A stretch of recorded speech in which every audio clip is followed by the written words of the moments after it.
jumpa lagi dengan saya, Apoteker Nila. Maaf ya teman-teman, saya baru bisa menyapa teman-teman semua. Di video kali ini kita akan membahas tentang soal tes masuk apoteker part 5. Kita mulai saja yuk. Soal nomor 36. Tulisan Cito pada resep artinya pilihannya A. Segera, B. Ditunggu, C. Diulang, D. Diracik, E. Disalin. Jawabannya adalah A. Segera. Soal nomor 37. Penyakit autoimun yang terjadi karena antibodi menyebabkan kelenjar tiroid mengeluarkan hormon tiroid dalam jumlah berlebihan disebut pilihannya A. Penyakit Graves, B. Myasthenia gravis, C. Pemphigus vulgaris, D.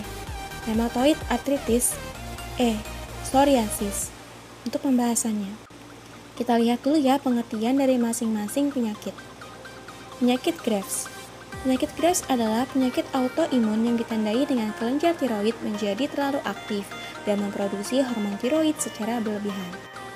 Untuk myasthenia gravis adalah salah satu karakteristik penyakit autoimun yang disebabkan oleh adanya gangguan dari synaptic transmission.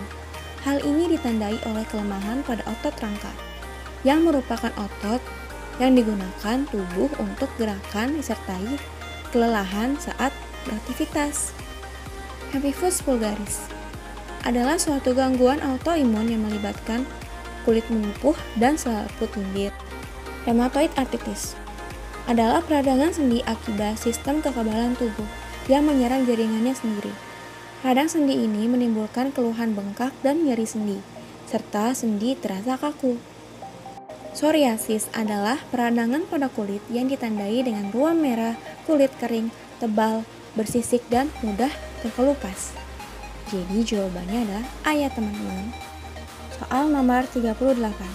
Jika dosis maksimum atropin sulfat 1 mg per 3 mg, maka dosis maksimum untuk anak berumur 10 tahun adalah pilihannya A. Sekali pakai 0,1 mg sehari 0,3 mg, B. Sekali pakai 0,5 mg sehari 1,5 mg, C. Sekali pakai 1 mg sehari 3 mg, D. Sekali pakai 0,5 gram sehari 3 gram. E. Semua di atas salah. Untuk pembahasannya, diketahui umur anak 10 tahun. Jadi, di sini kita harus menggunakan dosis berdasarkan usia. Lalu diketahui dosis maksimal sekali pakai pada dewasa 1 mg dan dosis maksimal untuk 1 hari pada dewasa 3 mg.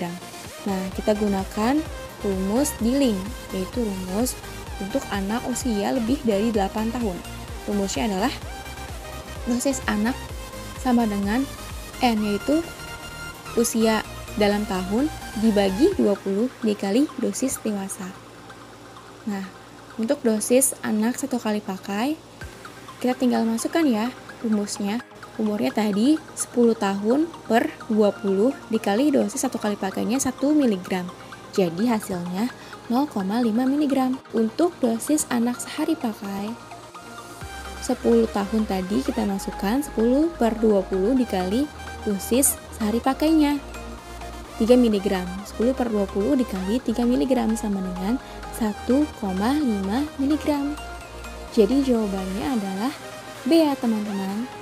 Soal nomor 39. Esterifikasi asam salisilat dengan metanol menghasilkan aroma. Pilihannya A. Pisang Ambon, B. Peppermint, C. Ganda pura, D. Asam cuka, E. Balon tiup. Jawabannya adalah C ya teman-teman, ganda pura. Asam salisilat dengan metanol menghasilkan metil salisilat. Soal nomor 40. Produk fitokimia yang digunakan sebagai obat tradisional dan telah melewati proses uji klinik disebut pilihannya A. Fitofarmaka, B. Herbal, C. Herbal terstandar, D. Jamu, E. Rebusan. Pembahasannya, untuk fitofarmaka, klaim khasiatnya sudah berdasarkan uji klinik. Herbal terstandar, klaim khasiat berdasarkan uji praklinik. Untuk jamu, klaim khasiat berdasarkan empiris atau secara turun-temurun. Jadi jawabannya adalah A ya teman-teman, fitofarmaka. Soal nomor 41. Seorang apoteker di suatu industri farmasi merancang sediaan kental atau cair yang dioleskan pada kulit, mengandung analgetik dan bersifat melemaskan otot atau menghangatkan. Berdasarkan ciri-ciri di atas, maka jenis sediaan yang dirancang apoteker tersebut adalah pilihannya A. Linimentum, B. Salep, C. Krim, D. Pasta, E. Gel. Jawabannya adalah A ya teman-teman, linimentum. Soal nomor 42. Radang menyebabkan dilatasi arterial sehingga terjadi hiperemia dan muncul kemerahan lokal. Ciri khas radang apakah yang dimaksud? Pilihannya A. Kalor, B. Rubor, C. Dolor, D. Tumor, E. Fungsio laesa. Untuk pembahasannya, tanda peradangan ditandai oleh beberapa tahap. Yang pertama, rubor atau kemerahan. Keadaan ini disebut hiperemia atau kongesti, menyebabkan warna merah lokal karena peradangan akut. 2. Kalor atau panas, terjadi bersamaan dengan kemerahan dari reaksi peradangan yang hanya terjadi pada permukaan tubuh, di mana suhunya lebih dari 37 derajat Celcius. Yang ketiga, dolor atau rasa sakit. Dari reaksi peradangan dapat dihasilkan dengan berbagai cara. Yang keempat, tumor atau pembengkakan. Sebagian disebabkan hiperemi dan sebagian besar ditimbulkan oleh pengiriman cairan dan sel-sel dari sirkulasi darah ke jaringan-jaringan interstitial. Yang kelima, fungsio laesa adalah fungsi yang hilang. Jadi jawabannya adalah B ya teman-teman, rubor. Soal nomor 43. Seorang anak berusia 8 bulan menderita infeksi pada saluran pernapasan atas. Dokter meresepkan beberapa obat untuk mengatasi penyakit tersebut. Untuk menentukan dosis maksimum pasien ini, sebaiknya dihitung berdasarkan rumus pilihannya. A. Rumus Young, B. Rumus Fried, C. Rumus Dilling, D. Rumus Colling, E. Rumus Cork. Untuk pembahasannya, di sini diketahui usia anak berusia 8 bulan. Maka, yang kita gunakan adalah dosis berdasarkan usia. Kita bahas satu ya. Untuk rumus Young. Rumus Young digunakan untuk anak di bawah 8 tahun. Rumus Dilling. Rumus Dilling digunakan untuk anak yang usianya sama besar dengan 8 tahun.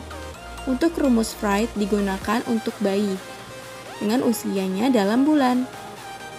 Untuk rumus Colling digunakan untuk usia 8-12 tahun. Dan untuk rumus Clark merupakan perhitungan dosis berdasarkan berat badan. Jadi jawabannya adalah rumus Fried ya teman-teman, B. Soal nomor 45. Contoh obat diuretik hemat kalium adalah pilihannya A. Furosemid, B. Spironolakton, C. HCT, D. Acetazolamid, E. Asam etakrinat. Untuk pembahasannya, furosemid adalah contoh dari diuretik kuat. Spironolakton contoh diuretik hemat kalium. HCT atau hidrokortiazid adalah golongan tiazid. Acetazolamid adalah contoh pengambat karbonik anhidrasa. Dan asam etakrinat juga contoh dari diuretik kuat. Jadi jawabannya adalah B. Spironolakton. Sekian pembahasan soal tes masuk apoteker part 5. Kurang lebihnya mohon maaf ya teman-teman. Semoga bermanfaat dan sukses selalu. Terima kasih. Apoteker Nila pamit dulu ya.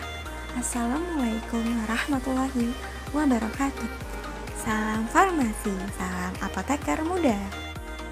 Jangan lupa like dan subscribe ya teman-teman. Tunggu video kami selanjutnya.